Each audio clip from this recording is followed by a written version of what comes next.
Hello friends, welcome back to my channel. നമുക്ക് ഇന്നൊരു chicken puffs തയ്യാറാക്കിയാൽ വളരെ സിമ്പിളാണ്. കുറഞ്ഞ ഇൻഗ്രീഡിയൻസ് മാത്രം ഇതിന് മതി. അപ്പോൾ ഇത് ആദ്യമായിട്ട് എൻ്റെ ചാനൽ കാണുന്നതെങ്കിൽ സബ്സ്ക്രൈബ് ചെയ്യാൻ മറക്കരുത്. Thank you. അപ്പോൾ നമുക്കിത് എങ്ങനെ ഉണ്ടാക്കാൻ നോക്കിയാലോ. ഒരു പാനിലേക്ക് 2 ടീസ്പൂൺ എണ്ണ ഒഴിച്ച് ചിക്കൻ ഒന്ന് ഫ്രൈ ചെയ്തെടുക്കാം. കുക്ക് ചെയ്തിട്ടുള്ള ചിക്കനാണ് കേട്ടോ ഇത്. ഇനി ആ എണ്ണയിലേക്ക് തന്നെ 2 സവോള, ഒരു നുള്ളു പച്ചമുളക്, ഇഞ്ചി വെളുത്തുള്ളി, ഒരു 1/2 ടീസ്പൂൺ ജീരകം ചേർത്ത് നന്നായി ഇളക്കി കൊടുക്കുക. ഒരു ബ്രൗൺ ഷെയ്ഡാകുമ്പോൾ 1/4 ടീസ്പൂൺ മഞ്ഞൾപ്പൊടിയും 1/2 ടീസ്പൂൺ മുളക് പൊടിയും ഒരു 1/2 ടീസ്പൂൺ ചിക്കൻ മസാലയും കൂടി നമുക്ക് ചേർത്ത് കൊടുക്കാം. ഇനി ഇതും കൂടി ചേർത്ത് നന്നായി മിക്സ് ചെയ്യുക.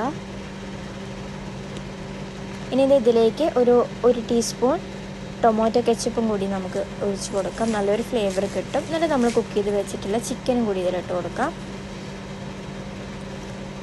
ഇനി ചിക്കൻ നന്നായി ഒന്ന് മിക്സ് ചെയ്ത് എടുത്തതിന് ശേഷം നമുക്ക് ഇനി ഇതിലേക്ക് ഈ ഒരു കമ്പനിയുടെ പപ്പ് ഷീറ്റാണ് ഞാനിതിൽ യൂസ് ചെയ്തിട്ടുള്ളത്. ഇതിലേക്ക് ഞാൻ ഈ മസാല ഇട്ട് കൊടുക്കുക, ജസ്റ്റ് ഹോൾഡ് ചെയ്തെടുക്കുന്നുണ്ട്.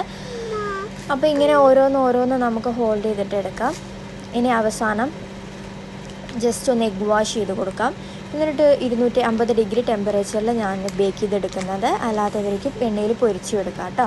അപ്പോൾ വീഡിയോ ഇഷ്ടപ്പെട്ടാൽ സബ്സ്ക്രൈബ് ചെയ്യാൻ മറക്കരുത്. നല്ല ടേസ്റ്റിയാണ്, സിമ്പിളാണ്, നമുക്ക് വളരെ പെട്ടെന്ന് തയ്യാറാക്കാനായിട്ട് സാധിക്കും.